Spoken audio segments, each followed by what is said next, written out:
نحمده ونصلي ونسلم على رسوله الكريم اما بعد فاعوذ بالله من الشيطان الرجيم بسم الله الرحمن الرحيم قل ان كنتم تحبون الله فاتبعوني يحببكم الله صدق الله العظيم وقال النبي صلى الله عليه وسلم المرء مع من احب او کما قال علیہ الصلوۃ والسلام۔ اس میں نہیں کلام کے دیوبند کا وجود، اس میں نہیں کلام کے دیوبند کا وجود، ہندوستان کے سر پہ ہے احسان مصطفیٰ، تا حشر اس پہ رحمت پروردگار ہو، تا حشر اس پہ رحمت پروردگار ہو، پیدا کیے جس نے فدایان مصطفیٰ۔ گونجے گا چاروں کھوٹ میں اس نانو توی کا نام، گونجے گا چاروں کھوٹ میں اس نانو توی کا نام، باٹا ہے جس نے بعدائے عرفان مصطفیٰ۔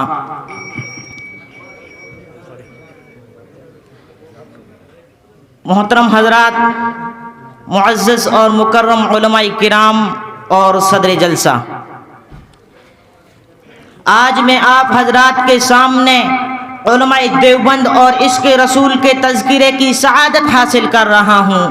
حضرات، عشق رسول، یہ بات آفتاب کی صورت روشنی کی طرح آیا ہے کہ عشق رسول کو دل میں بسانا اسلام کی بنیاد ہے۔ عشق رسول پر ہی جنت میں رفاقت مصطفیٰ کا مدار ہے۔ عشق رسول رضائے الہی کو پانے کا معیار ہے۔ عشق رسول صحابہ کے عمل کا پیغام ہے۔ عشق رسول آج کی اس تقریر میں ہر مقرر کا عنوان ہے۔ عشق رسول علماء دیوبند کی شان ہے۔ عشق رسول پر ہمارا سب کچھ قربان ہے۔ حضرات، یہ ایک ناقابل تردید اور قابل تصدیق حقیقت ہے کہ پیغمبر صلی اللہ علیہ وسلم سے عشق و محبت کی برآمدگی میں کمال عشق کو پہنچنے والوں کی فہرست میں نمایاں نام اکابر علماء دیوبند کا ہے، جنہوں نے بر صغیر پاک و ہند میں عشق رسول کی تخم ریزی کی ہے، جنہوں نے گستاخان رسول کو محبان رسول بنایا ہے۔ ہاں، اکابر علماء دیوبند کو پیغمبر صلی اللہ علیہ وسلم سے اس قدر محبت تھی کہ ان کے ہر قول و فعل میں عشق رسول نمایاں نظر آتا تھا۔ میں چمنستان دیوبند کے کس کس پھول کا تذکرہ کروں؟ دیوبند کا ہر پھول اپنی مثال آپ ہے۔ اگر یقین نہیں آتا تو مولانا قاسم نانوتوی کے عشق رسول کو دیکھ لے کہ جس زمین پر پیغمبر صلی اللہ علیہ وسلم کے قدم مبارک پڑے ہو، اس سرزمین پر آپ نے جوتوں کے ساتھ چلنے کو گوارا نہیں کیا۔ اگر یقین نہیں آتا تو مولانا رشید احمد گنگوہی کے عشق رسول کو دیکھ لے کہ مدینہ کی کھجوروں کی گٹلیوں کو پیس پیس کر کھایا کرتے تھے۔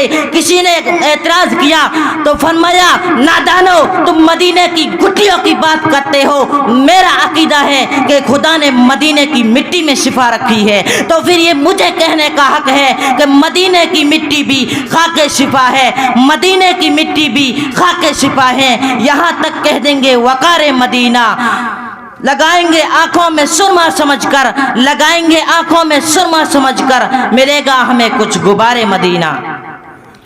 محترم حضرات، یہ بات حقیقت ہے کہ اکابر علماء دیوبند نے عشق رسول کا حق ادا کیا ہے۔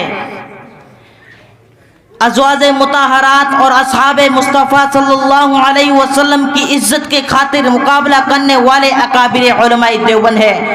1953 کی تحریک چلا کر مرزائیت کی کمر توڑنے والے اکابر علماء دیوبند ہے، جنہوں نے ہمیں یہ پیغام دیتے ہوئے جام شہادت نوش فرما گئے کہ نبی کے عشق میں مر مٹنا عین ایمان ہے، نبی کے عشق میں مر مٹنا عین ایمان ہے۔ ڈراتا ہے مجھ کو دار و رسن سے اے نادا، ڈراتا ہے مجھ کو دار و رسن سے اے نادا، نبی کے عشق میں مر مٹنا عین ایمان ہے۔ وما علینا الا البلاغ۔